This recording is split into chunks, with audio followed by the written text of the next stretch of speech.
paso ratito. Okay, perfect. Oh. We're good to go.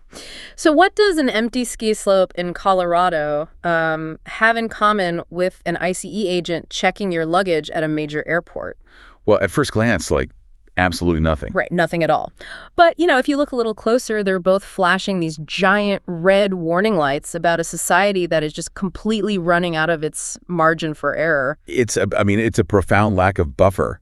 We're looking at this diagnostic landscape where the systems you rely on every single day are just losing their slack.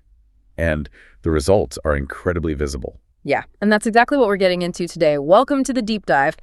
We've got a really fascinating stack of sources today that paints a very specific and honestly kind of alarming picture of late March 2026. Definitely. We're pulling from an internal grounding memo from the Valley Scout out in Colorado. Plus, we've got breaking national reports from CBS, NPR, and The Guardian. It's quite a mix. It is. And our mission today for this deep dive is to explore this powerful narrative hidden beneath all these headlines. We really want to ask what actually happens when our environmental, physical, and institutional systems are pushed past their absolute engineered limits. Right. And how does society scramble to adapt when those boundaries are breached?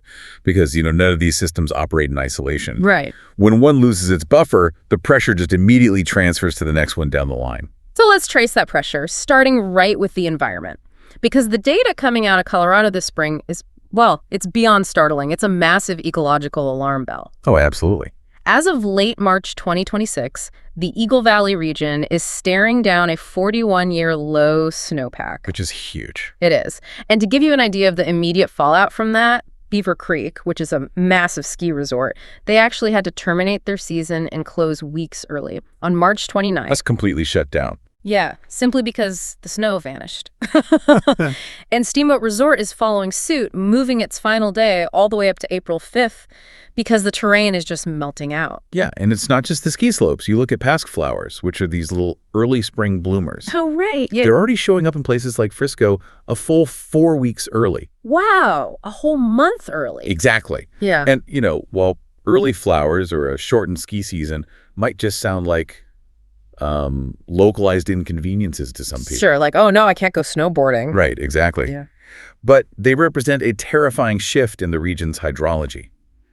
Eagle County is currently sitting in what the U.S. Drought Monitor officially classifies as extreme or exceptional drought. Which does not sound good. It's really not. The people on the ground are incredibly concerned. Division Chief Hugh Fairfield Smith of the Eagle River Fire Protection District has actually gone on the record calling this the eve of the worst wildfire season ever. Wait, the worst ever? Just based on a dry spring? Well, he's basing that on a specific metric called the Energy Release Component, or ERC. Okay, yeah, I saw that acronym in the fire chief's quote when I was reading the sources, but I couldn't really figure out exactly how it works. Is ERC just a highly technical way of saying the wood in the forest is really dry? It goes a lot deeper than just moisture content, actually. Yeah. The energy release component calculates the available thermal energy in the fuels. Meaning, like, the trees and brush. Exactly. The trees, the underbrush, the dead grass. It's basically this mathematical model that tells firefighters the potential heat output per unit area of the flaming front of a fire. Oh, wow. Yeah. So it dictates how intensely those fuels will burn if they ignite. And right now, the ERC is at unprecedented, totally off-the-charts levels for March. In March. The forest isn't just dry. It is primed to release a statistically terrifying amount of thermal energy for this time of year. Well, that definitely helps make sense of the panic, because the downstream effects are hitting the basic water resources instantly. I mean, Denver Water and other regional municipalities are already pulling the trigger on Stage 1 of water restrictions. Right, they have to. And basin managers are currently in these intense emergency talks to release 500,000 acre-feet of water from the Flaming Gorge Reservoir. Just to save Lake Powell from falling below critical levels. Yeah. But wait, for those of us who aren't hydrologists, what exactly is an acre-foot? I mean, are we talking about a literal football field covered in a foot of water? That is exactly the visual you should have in your head, yeah. 1 acre-foot is the volume of water it takes to cover 1 acre of land to a depth of 1 foot. Okay. It translates to roughly 326,000 gallons, which, to put it another way, is about half an Olympic swimming pool. Half an Olympic pool. Okay, so 500,000 acre-feet is, wow, that's 250,000 Olympic swimming pools of water being moved just as a stopgap measure. Yep. It is a staggering physical transfer of mass. That's just wild. And that desperation ripples through the entire ecosystem, too. There's this wild story in our CBS source about a local musician driving home from Rocky Mountain National Park. Oh, the moose story. Yeah. He literally hit a moose on the highway. And that's because the animals are just entirely disoriented, right? Exactly. Their usual water sources and foraging grounds up in the high country are completely parched. So these massive 1,000-pound animals are being forced to travel out of their normal habitats. Searching for water. Right. They're moving much closer to human infrastructure, like busy highways, just to find a drink. It's a systemic collision. So, I was thinking about this. Think of the winter snowpack in the West, less like a bank account and more like a massive mountain-sized IV drip. Oh, I like that analogy. Right, because it's supposed to slowly release moisture into the ecosystem's veins over, a 5 or 6 month period, keeping the soil moist, the rivers flowing, the wildlife fed. Right, it's a slow release. But this year, it's as if someone basically squeezed the entire IV bag out by March. Yes. So if that IV is empty before summer even begins, are we just managing the symptoms of this crisis, like releasing emergency reservoir water or restricting lawn watering instead of, addressing the underlying disease? That is the defining question of climate adaptation right now. I mean, Yeah. Are we fundamentally changing how we interact with these environments, or are we just relying on temporary Band-Aids until the patient totally collapses? Right. And what makes this moment in time so critical is that this environmental strain mirrors the fractures we're seeing in our built environment, too. Oh, absolutely. The environment has lost its buffer, its margin of error, and we have engineered our physical infrastructure with that exact same lack of buffer. It really is a seamless transition from natural systems failing to man-made systems failing. I mean, let's look at 2 incredibly jarring infrastructure incidents from this exact same late March news cycle. Okay. Locally in Colorado, a parking garage right next to a Southeast Denver office building partially collapsed. Just out of nowhere. Completely out of nowhere. It completely crushed 2 vehicles. And fortunately, there were no injuries. But the visual of load-bearing concrete just spontaneously giving way is terrifying. It really is. And then, you zoom out to the national level and you see a failure with tragic, fatal consequences. Right, at New York's LaGuardia Airport. Yeah. An Air Canada Express CRJ 900 jet actually collided with a fire truck right there on the tarmac. It was this catastrophic failure of logistics that killed 2 pilots and injured dozens of people. And to understand how a disaster like that even happens, you really have to look past the physical steel and concrete and examine the human infrastructure. Which is often the weakest link. Exactly. Yeah. In the LaGuardia incident, the audio captures the agonizing reality of the human toll behind this systemic breakdown. The air traffic controller admitted simply, "I messed up." 3 words that totally expose the fragility of the whole operation. I mean, we rely on billions of dollars in aviation technology, but ultimately it all hinges on a single human being looking at a screen. Can you explain the mechanics of how a highly trained controller just messes up like that? It really comes down to cognitive overload. Our infrastructure is incredibly dense when you compress flight schedules to maximize corporate efficiency. Right, cramming as many flights in as possible. Exactly. And then you understaff the control towers to cut costs. You are pushing the human brain past its biological processing limits. Because they're tracking so much at once. Yeah, an air traffic controller has to maintain a dynamic 3-dimensional mental map of dozens of moving variables. When the volume of those variables exceeds the brain's working memory, situational awareness just degrades instantly. Wow. A system is only as resilient as its most exhausted component. When you push operational capacity past its engineered limits, the margin for error evaporates entirely. Which means, as a listener, you kind of have to ask yourself a hard question.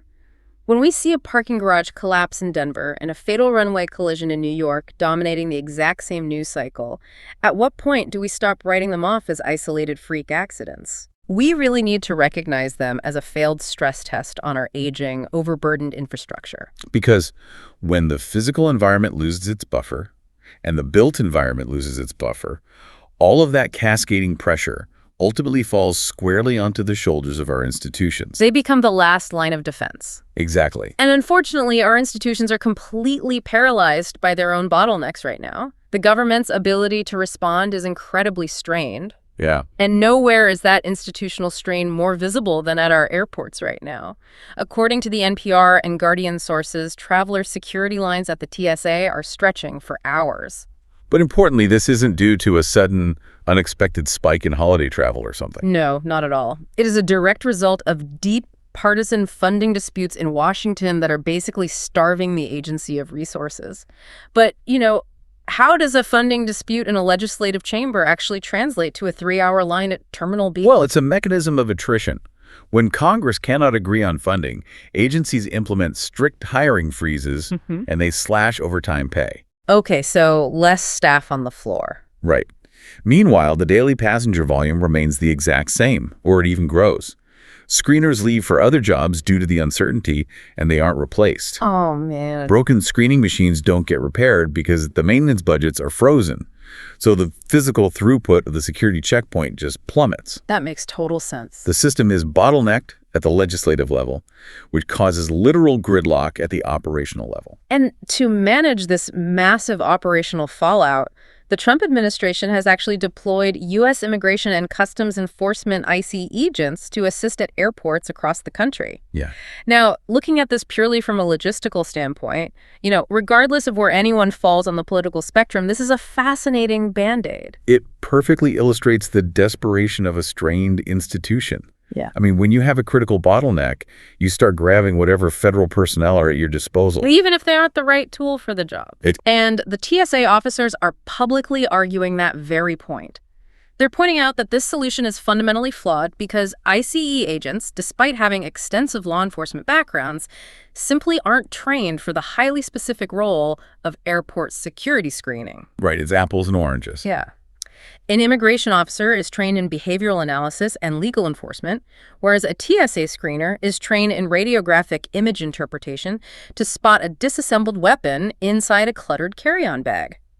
They are entirely different operational skill sets. It's just a total institutional scramble. Okay. And at the very top of that scramble, trying to manage all these mounting homeland security and logistical pressures, we have a major leadership shift. Oh, right, the confirmation. Yeah, the Senate just confirmed Mark Wayne Mullen as the new Secretary of the Department of Homeland Security in a tight 54-45 vote. So he is stepping into an agency that is fighting fires on multiple fronts, both literal and metaphorical. Pretty much. Which brings us to one of my absolute favorite details from this entire stack of sources.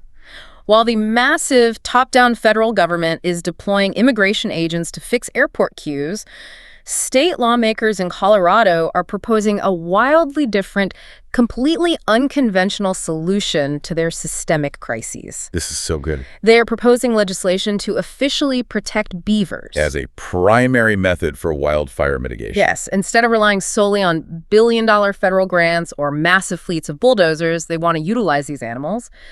But I don't want to just stop at beavers build dams. How does a beaver actually stop a modern climate-driven inferno? Well, it goes back to our earlier discussion about buffer and slack. Okay. We often try to engineer resilience by building stronger, more rigid walls like concrete dams or concrete channels.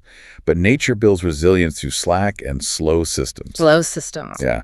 When beavers build their dams, they drastically slow down the velocity of water runoff. The water spreads laterally, creating sprawling wetlands. So it's spreading out instead of just rushing downstream. Exactly. And this deeply saturates the soil profile, fundamentally increasing the thermal mass of the valley floor. Okay, so when a wildfire, fueled by that terrifyingly high energy release component we talked about earlier, comes roaring down a mountain and hits a beaver wetland, what happens? The fire behavior changes entirely. Because the thermal mass of the wet soil and vegetation is so high, the fire literally cannot generate enough heat to dry out the fuels and consume them. It just hits a wall of moisture. Right. The blaze drops from a devastating crown fire, jumping from treetop to treetop down to a creeping ground fire, or it extinguishes entirely. Wow. The beavers effectively build massive, natural, self-sustaining fire breaks that keep the ground resilient even during a 41-year low snowpack. The takeaway here is incredible. I mean, we are so conditioned to think we need stiffer, more complex, multi-billion-dollar engineering to fix our problems. Yeah, we always want to out-engineer nature. Exactly. But maybe we don't need stiffer systems. Maybe we need slower, softer systems like the wetlands that beavers create. It's such a striking dichotomy in how we solve problems in 2026. forcing square pegs into round holes at the airport with the ICE agents, while simultaneously considering letting an ancient species do what it has done for millions of years to save our multi-million-dollar forests. It really is. But inevitably, there is another phase to this cycle. When systems lose their buffer, when infrastructure collapses, and when institutions resort to desperate band-aids, people get hurt. Yeah. And when people get hurt, society demands a correction. It pushes for accountability. The bill finally comes due. Let's look at the corporate side of this accountability first, going back to the ski industry in Colorado.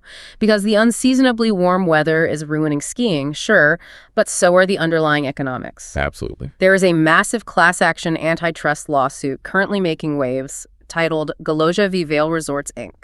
The plaintiffs in this case are alleging that Vail and Alterra are essentially operating an illegal duopoly that dominates the entire North American ski market. I really want to break down the mechanics of how that alleged duopoly actually impacts the average person. Because of this massive corporate consolidation where two companies buy up all the independent mountains, there's virtually no price competition left. No. As a result, the cost of a single-day ticket at the ticket window has been inflated to an eye-watering $356. Which is just absurd. And that extreme pricing is a deliberate strategy. By making the single-day ticket unbearably expensive, the corporations essentially force consumers into buying their proprietary multi-mountain season passes months in advance. Like the Epic Pass or the Icon Pass. Exactly. It is an economic mechanism that transfers the financial risk of a bad snow year from the corporation directly onto the consumer. If it doesn't snow, like we're seeing now, the corporation already have your money. And it freezes the casual skier completely out of the market. You have to wonder, is this antitrust lawsuit happening right now because the corporate system pushed its pricing model too far? Yeah, probably. The market finally reached a breaking point where the average person simply cannot participate, so the legal system is stepping in to try and force a correction. And, that demand for correction extends far beyond corporate pricing strategies. Our sources highlight two major, sobering stories of long overdue accountability regarding sexual assault. These cases really show how historical and cultural legacies are finally being dismantled. Yeah, these are heavy examples, but they are crucial for understanding how systemic correction works. First, civil rights icon Dolores Huerta has publicly accused Cesar Chavez, the legendary labor leader she co-founded the United Farm Workers Union with, of sexual assault. A massive revelation. She alleges he assaulted her and many other women, including minors at the time. And the fallout from this revelation has been immediate. Colorado lawmakers are now actively considering legislation to replace the state holiday Cesar Chavez Day with Farm Workers Day. The mechanism at play here is the breaking of institutional silence. For decades, the legacy of a prominent figure often acts as a shield, where the institution protects its own reputation at the expense of the victims. Right. When a highly credible voice like Dolores Huerta speaks out, it shatters that protective buffer, forcing a profound cultural correction. And the second story deals with the agonizing timeline of the justice system itself. A civil jury in California has just found 88-year-old Bill Cosby liable for the 1972 sexual assault of Donna Motzinger. The jury ordered him to pay $19.25 million in damages. 1972. That is over 50 years ago. It highlights the immense inertia inherent in large systems, particularly the legal system. That's the part I really struggle with, whether we are talking about a survivor of assault waiting over half a century to finally get a verdict in a courtroom, or consumers enduring years of unchecked corporate dominance before an antitrust lawsuit is finally filed. I mean, why does society require these systems to become completely unbearably untenable before a correction is forced? Because systems are fundamentally designed to protect the status quo. Whether they're legal, corporate, or institutional, they resist change because change requires an immense expenditure of energy and a public admission of failure. Yeah, no one wants to admit they were wrong. Right. It almost always takes an undeniable catalyst, a literal structural collapse, an incredibly brave whistleblower, or overwhelming public outcry to overcome that built-in inertia and force the system to reset. So when we step back and look at the entire stack of sources today, we aren't just reading a random assortment of late March headlines. We are really looking at a portrait of a society under immense pressure, hitting its breaking points across the board. We really are. Let's summarize the interconnected web we've unpacked on this deep dive. We started with an environmental warning, a depleted 5e drip of snowpack triggering extreme wildfire preparation. Right. Then we watch that exact same lack of buffer mirror itself in the built environment, leading to catastrophic infrastructure failures, from a parking garage in Denver to a tragic runway collision at LaGuardia driven by cognitive overload. All connected. We saw institutions buckling under the weight, resulting in desperate logistical band-aids like deploying ICE agents to airport security lines. And finally, we witnessed the agonizing but inevitable reckoning of corporate and historical powers being held accountable when the status quo is simply no longer tolerable. And to you, listening right now, this deep dive proves that absolutely no news story exists in a vacuum. Never. A dry winter doesn't just mean a shortened ski season. It directly places a desperate, disoriented moose on a busy highway. A legislative funding dispute in Washington doesn't just mean political posturing. It directly results in an immigration enforcement agent standing at your baggage check in a scrambling attempt to manage an operational bottleneck. It's wild when you think about it like that. Being truly well-informed means learning to see these invisible mechanics connecting our environment, our infrastructure, and our institutions. It's about seeing how the pressure transfers from one fragile system to the next. Which brings us to one final provocative thought to leave you with today. We talked about how, in the face of massive environmental collapse, lawmakers are turning to the humble beaver to save our forests from catastrophic wildfires. They are recognizing that we don't necessarily need stiffer, more heavily engineered systems. We need the slow, resilient slack that nature perfected millions of years ago. Right. So mull this over on your own. If the natural low-tech engineering of beaver dams can be seriously proposed as a viable solution to modern climate-driven infernos, what other overlooked, ancient, or entirely natural systems might hold the key to fixing our seemingly insurmountable modern infrastructure crises? That's a great question. Right. Before we spend billions of dollars trying to build a thicker concrete wall or a more complex algorithm to force our way out of the next collapse, maybe we need to look closer at the systems that have been surviving stress tests since the dawn of time. It really is a question of whether we are willing to let go of our rigid control and learn from the resilience already built into the natural world. Thanks for diving deep with us today.